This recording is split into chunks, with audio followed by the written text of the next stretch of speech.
Welcome everyone to the 27th community call. We're breaking the summer holidays with a little news flash and a news dump and a news celebration from all around the Guild Castle in on the 27th community call. It is crazy every time. I love it that it's every few weeks and we get to see. I'm always shook by the number. It's a common occurrence. For a little housekeeping, the session's being recorded and it will be uploaded to our YouTube channel as usual. So if you want to listen to something again, or you know someone who wanted to come back in, it's going to be there forever. Or if you just want to listen to my voice more for ASMR reasons, um, it's also there. Anyway, back to more important things. We'll have our usual sections of the community call, first product. Then we'll talk a little about the pins, the campaign itself that we all heavily participated in. And then we'll talk about support and then some community news. And that will be kind of the roundup and how we go about it. So without further ado, let's jump into the product part as the most pumpy, interesting, and our focus for all of us part. Starting out, we did more improvements to our error messages. It's a not the prettiest task ever. They were kind of not human readable error messages. And I think these were almost the last ones that we ever got reported or sent a screenshot to by everyone who uses Guild through our help desk, which you can find on their website. And please use that for support. And most of you have been marvelous at doing this. So thank you so much. Yeah, so we changed it into a much more human readable format. So now it's nicer and it feels less threatening, like a robot's trying to tell you something, but in a different language that you don't understand. Um, the before after is pretty clear. Yeah, moving on. We have two new integrations that we announced recently. Actually, they've been out for a little bit, so most of you with eagle eyes could have seen it, but we announced it in the past 3 weeks. I think both of them. Um, the one that I'd like to start with is the Polygon ID integration. So Polygon has a full department for identity and privacy research, and they do have a, well, let me just say project called Polygon ID that we integrated and have been working with them for months to do this really well in the most meaningful way. This allows members, if you set this up as a requirement, to verify themselves and requirements that you set for them in a very privacy reserving manner. You can research more about this in the post that we're going to post here. Oh, yeah, also announcement in the secret chamber. We'll post everything that I'm talking about so you can keep follow, and if something's more interesting to you and you want to dive deeper, there's going to be links and pictures so you can see. So if you want to dive deeper, Polygon ID has pretty good documentation, and we also did a little demo video, which is linked to the post there. Um, yeah, so we're getting a little bit more private here, you know? It's working pretty well. And to round it out, Polygon itself is now a core guild user. And we're really, really happy that to have their community on board and be able to support them on their community journey. And they're the first to implement this feature into their community stack. Rightfully so, you know, because that's the good combination of using Guild and having developed this project themselves. Another that we announced recently is another wonderful project out there, Gitcoin. They also have a, well, department. Let's just stick with that word. Let's use the same nomenclature here. So they also have a department working on more on the identity side and Cebu resistance, and they have developed Gitcoin Passport a while ago that we integrated in the previous months. It essentially is a product where you can connect your social accounts and have a score coming out of it.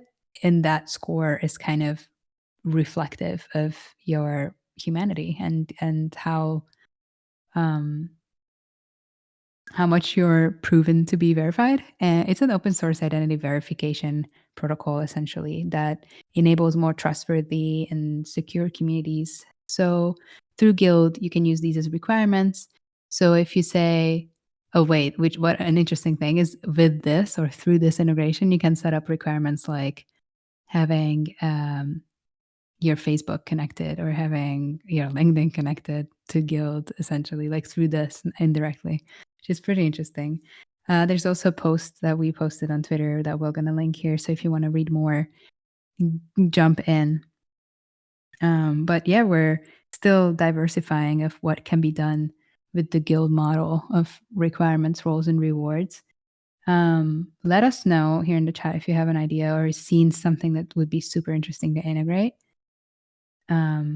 We can talk about it, and we're more than happy to discover. There's a few new projects that are interesting. I know the space isn't as lively as it usually is, but there are a few projects that might be interesting for you. So drop it in the chat if you have any, or in the comments on the Twitter space, and we'll look into it and we can talk. Next product update is the optimized wallet activity requirement. So as you know, you can set wallet activity requirements for roles on Guild.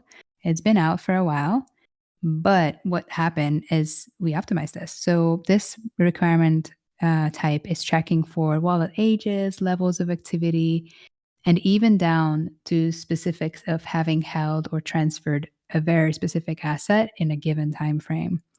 It's very cool, very, very blockchain native, and we should give this more hype, honestly. We also have this in our Guild. Probably you haven't seen it because I think we have them as secret requirements or hidden requirements. But it is really great to identify actually blockchain native folk or people who have used their wallet actively or have been part of a specific community. Maybe want to find members who have held a Bored Ape between 2018 and 2020. It's a very interesting requirement type that we have natively.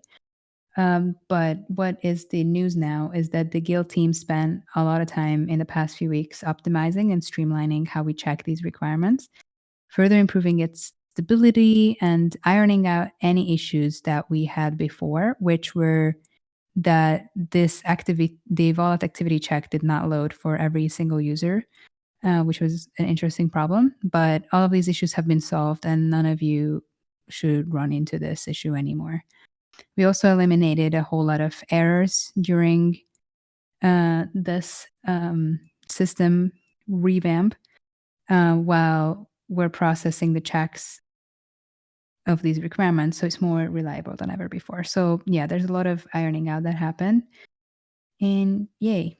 I don't think this is okay. So I don't know. I just wanted to like go rave about how interesting this requirement is. And I don't know. I won't. I think I've said enough, so I won't go into too much more raving. Let's go to the next product update. It is a little just like this should actually be in the team part, but it kind of fits in the product because we had our last community call 3 weeks ago, so we skipped a week because of ETC and the overwhelm after that. And we don't have as much news for product per se. And it's because half the team, especially the dev team, is on vacation on a rotating manner. So the pace of development is a little bit slower, understandably. It's summer overall, or after all. And we'll probably get back to big time shipping as we usually do in the middle of September. The rest of the dev team that's working, they're mostly working on stability, optimization, what tools we use, our infrastructure, and the backend in general. But we all go back to the office. Actually, we'll have like a town hall for the team this Friday as well. But we go back to our little office, more of us, in August and continue as nothing happened. We do this every year. It's fine. You guys should also take a break. I don't know what your work situation is, but a little vacation is good for vitamins and mental health and everything. It's very important. So be mindful. And as for the comms team, we're mostly focusing on process building internally so we can be faster and more efficient with news, announcements, responses in the server and in everywhere, all DMs and everything, production, publishing, distribution, and time that we get to spend with you guys. Also doubling down on the core guild narrative so we can continue to have stronger messaging plan moving forward. And not to mention that we're planning more fun activities and experiences for all of us that we can do in the coming months. Okay, let's go over to the campaign part of the call. Um, so we won't talk so much about the campaign anymore, but we just posted the closing thread and everything. If you guys can give that some love as well. Twitter's been really weird lately, so we appreciate if you do. Norby, if you could link it in the chat, I'd appreciate it. And so, as you know, in beginning of the summer in May specifically, we released the guild pins. It's more requirement stacking within guild, more guild native ways we can build community structures. And we dropped them in 13 guilds. We keep rolling the pins out later as well, and actually nonstop. But we also closed season 1 of its adjacent leaderboard. Um, Overall, I'd say it's a big agreement amongst all of us in the space that building community strategies is not an easy task, and it's an ongoing task, especially if you try to combine it with reputation systems. It's not an easy task to tackle. We really wanted to build something simple that signals support, belonging, and some form of timeliness of joining to communities. And it can be used interoperably everywhere. So it had to be something on chain, of course, had to be something very standard, of course, so that other apps and every other token gating tool can recognize it. And you can play with the metadata for the timeliness, which we did. And then we were thinking more about the function of how does it fit into what members do with communities. And this was the first stop and the first, like, most simple thing that we could think of is the action of joining. That's what most of us do on a, well, semi regular basis. Um, yeah. So the pins are non transferable, they're NFTs, and they're like a proof of join, so to speak. And so the campaign, um, as you know, it started by launching in our guild the first ever pin and then moving on to different phases over the weeks, the clues that we dropped every week for each partner community that we released the pin with. They evolved into more bigger video and GIF announcements and eventually evolved and elevated into having the leaderboard of top collectors as well. We had quite a few clues, which I don't know if you remember or if not, maybe not all of you followed the progress, but they were really fun to put together, but a lot of work. So we didn't do them every single week. Although they were like super fun. And I know most of you enjoyed them as well. They were like little riddles. For example, for Dejan's score, it was letters on a picture, but like, you know, in a not orderly way. They were just scattered around. Um, and you had to figure out the name of the guild from that. And then there was one week when we used AI to generate a picture of a like a guild image and then also a like a fable, like a little poem for it, using the colors of the guild and kind of like the letter and the imagery or some of it, but more in like a medieval sense. It was really fun. And then there was a week with Stargate where we did a full crossword puzzle. Super cute, super exciting. And then when we got to Trader Joe, which is, you know, more of a DeFi community, we did like play a game of having stocks, but in the wrong order. So like stocks with how much they went up this past week, like how much the trading sites could have showed you numbers and percentages of their moving of the stocks, and you just had to reorder them in descending order to figure out what the guild was. And then we did logo hiding in a bigger image, and for the last one, it was Bebop. They have like this curvy, colorful bee, and we just straightened out the B into a line. So if you knew based on the colors, you could easily find out. So these were a lot of fun. And hopefully we'll do more of these because I feel like maybe we can do more of a collaborative effort because they are so fun to make. I don't know if you've ever built like your own board games or build games for your friends or just play games where you have to make up the characters in the almost like completely the game itself, but they're always super interesting to play. And just the whole process becomes much more exciting and more involved from everywhere. So the process or the purpose for this is that the leaderboard came in that there were ranks. As I said, we wanted to play with the metadata, so we put in ranks as a showing of the timeliness of members when they join. So the lower the number, the earlier you joined. And so that gave positions on the leaderboard, but also hopefully long term, when it's not in the confines of a campaign, it really signifies early support in a community. During the campaign, while we worked with these 12 other communities that we launched the pins with, they really showed us new ways of gating their community using these pins and including using secret requirements and the new integrations that we dropped at the same time during the campaign, like the Polygon ID one. Um, and yeah, it was super interesting to see. We're really looking forward to see more use cases pop up as well. Just because the campaign as it was or how it ran for many weeks has ended, it's not at the end of the pins. We're gradually rolling it out and releasing it with selected communities, and then we'll enable it before we enable it across the platform. We want to be mindful um, where the pins pop up still, so they won't be available everywhere just yet. And we're really looking forward to see more pins turning into proper community strategy participants.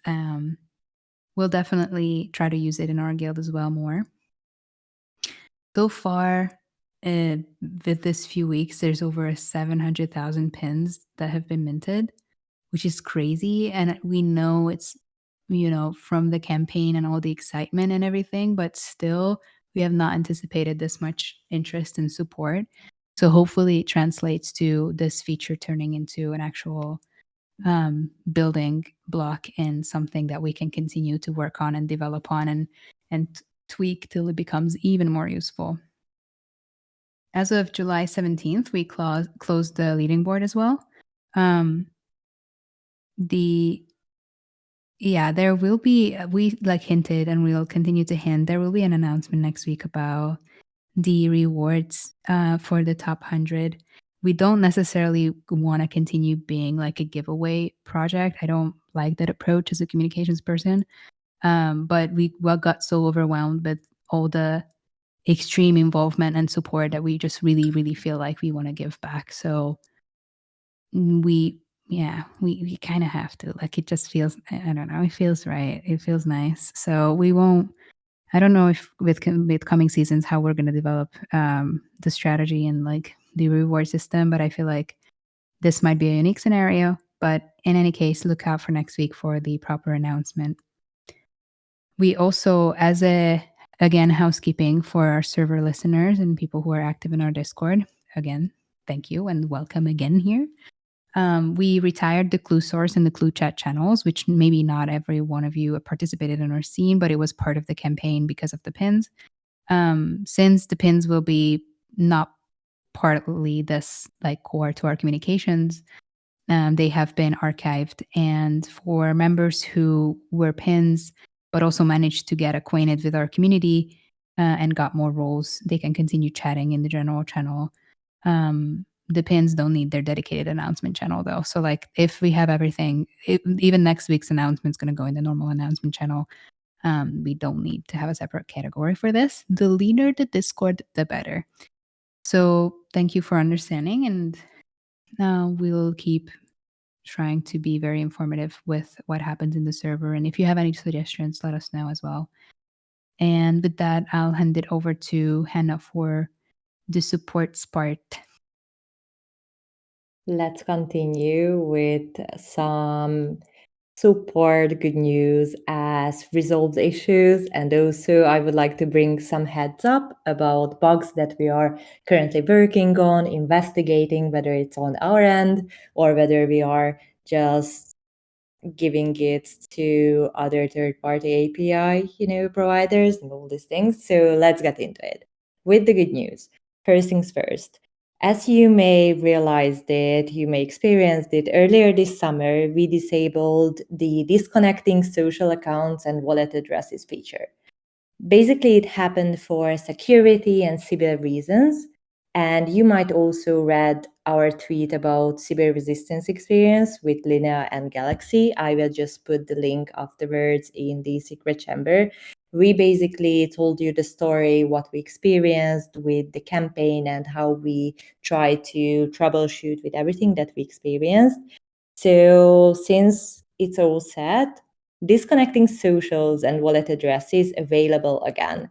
So you can disconnect, reconnect any social account and also any wallet addresses as you wish again. This is a really good news because I know that from the support side, many of you were waiting for this feature.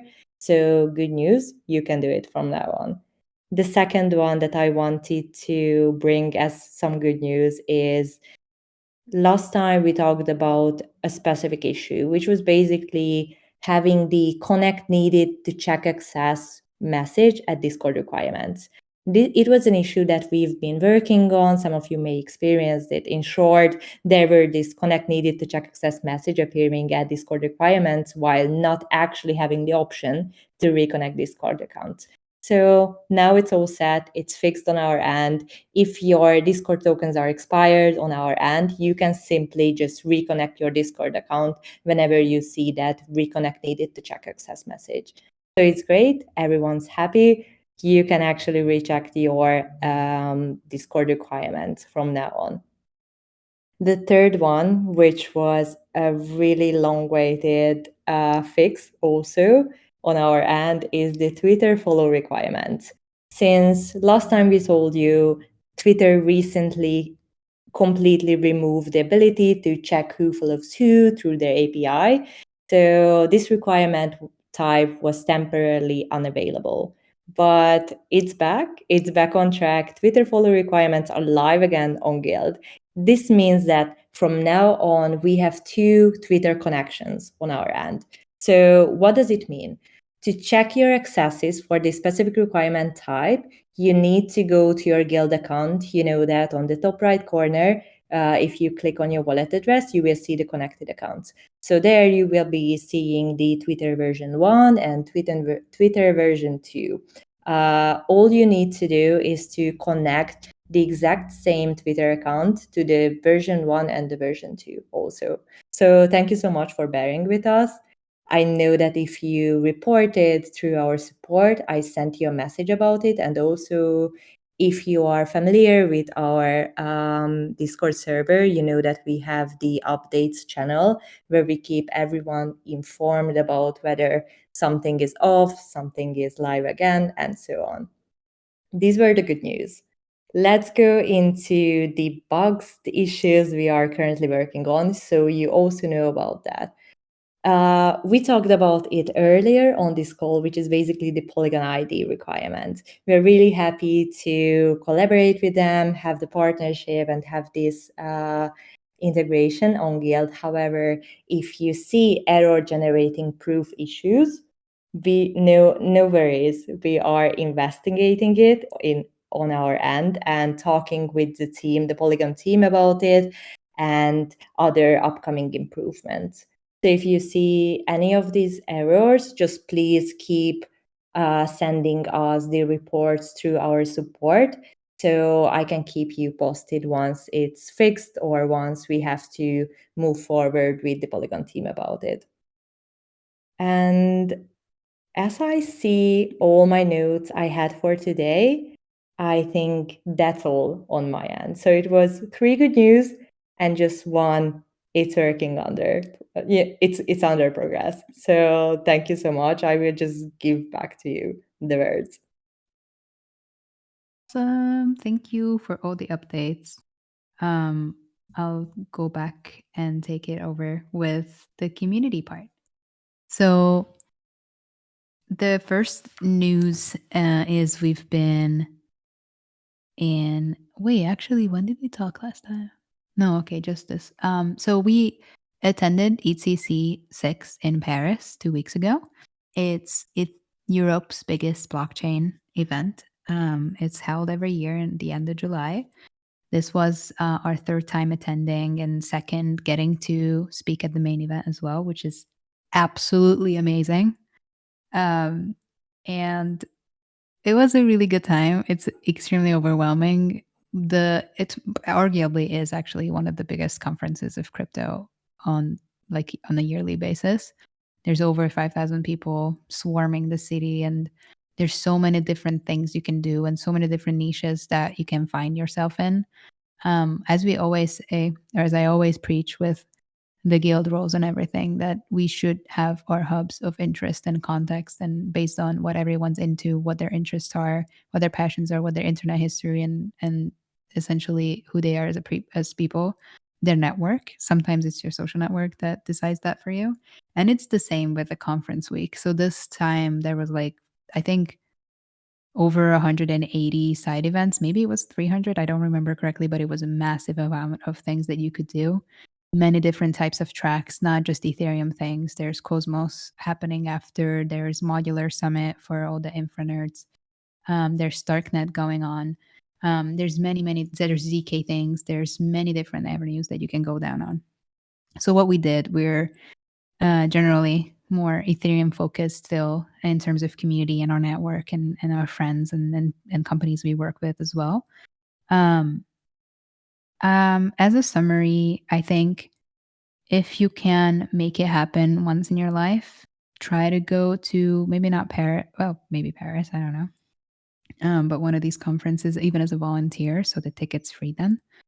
Um, they're great for learning, but mostly for networking and meeting the people you're working with. And we, this past week at Paris, we really got to spend time with many of our partners and people we work with, and also people we view as friends. But luckily, also had the chance to be on stage like 5 or 6 times, um, and attend 20 plus side events and go to all the networking happy hours, whatever was happening, running around between them. My strategy, I'm giving you free tea.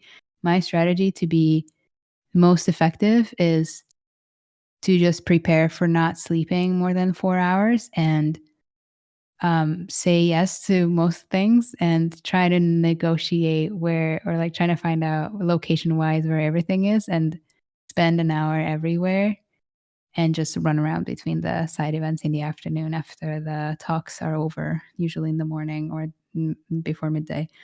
And so that happened this week as well, and it was wonderful. And we'll leave the links to the talks at ECC's main event. I got to speak about community utility, essentially how we build better experiences online, based through role of roles, through guild, through tangible concepts and tried out use cases that many of the communities use on guild. So it was more of a almost like a showcase essentially of how we can better target, activate, and then retain members in communities, and what that provides for projects and just generally initiatives in the space. So that was nice. That was my favorite. And there's a recording of it, which we'll paste as well. So if you feel like you missed out or you want to hear the 20 minutes of me explaining this in more depth and want to learn more about Guild in this way, then please go ahead and watch it. It's actually really nice recording, as in terms of quality.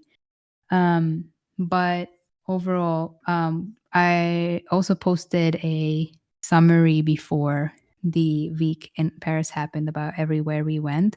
So if you want to use this for inspiration, we'll also link this post here. Inspiration as in companies, events that are going on. So if maybe next year or other conference you're planning to go to, this is where we're focusing our efforts on.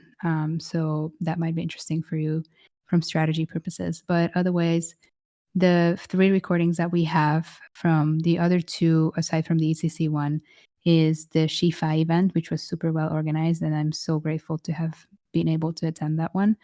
Um, we did a panel about being a founder, which I think had many little nuggets. Might not be as straightforward and not as community oriented, but it had many different nuggets about life and not just, I think it's valuable even if you're not just a founder. So give it a listen if you have the time. And the other one that we have the recording of is a panel that I had at the Web3 Growth Summit about engagement and community building, which was a more free flowy panel, so to speak. But we did end up talking a lot about growth and the questions around that and how we retain value while we're growing like crazy, because many projects do grow like crazy and it's quite challenging to find members who are actually aligned with your mission and your project and want to stick around and be able to provide value for them to do so and to see that and align themselves with what you're doing.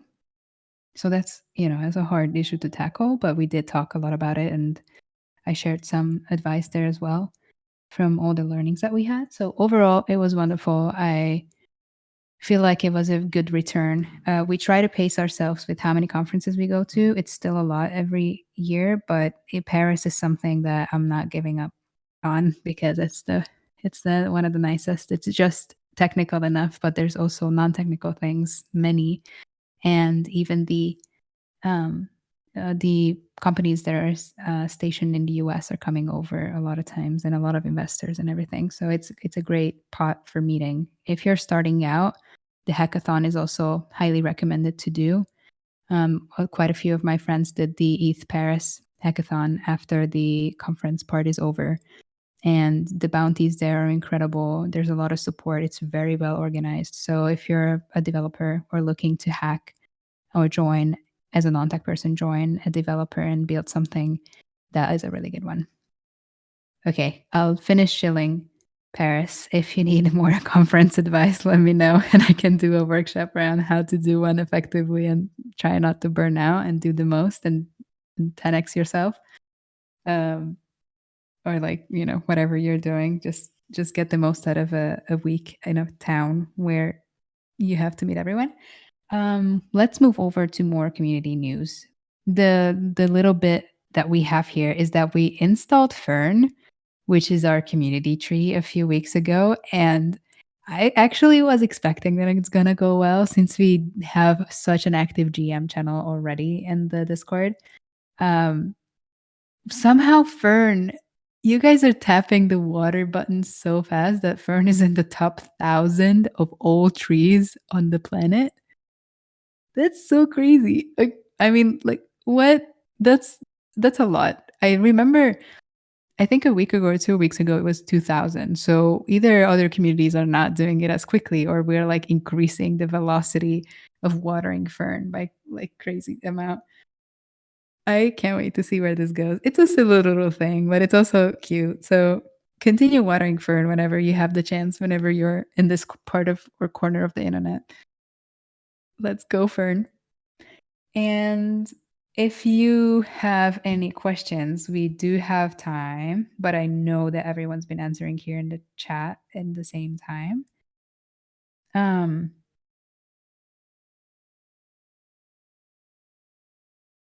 and yes, I'll also add that the next ECC Paris, I think, is going to host the Olympics at that point, if I'm correct, or there's going to be something crazy going on in Paris. So that's ECC is going to be in Brussels, which is wild. It's whoa, after 6 years of the same venue, same everything, it's gonna move. Okay. So okay, I'm seeing a comment. Reika should record some affirmations or stuff like that for the community. We could also do that. I can be all of our hype women. I have some affirmations myself. I can share some and we can have collective affirmation sessions. Anyway, thank you so much for joining. I think that's it for today.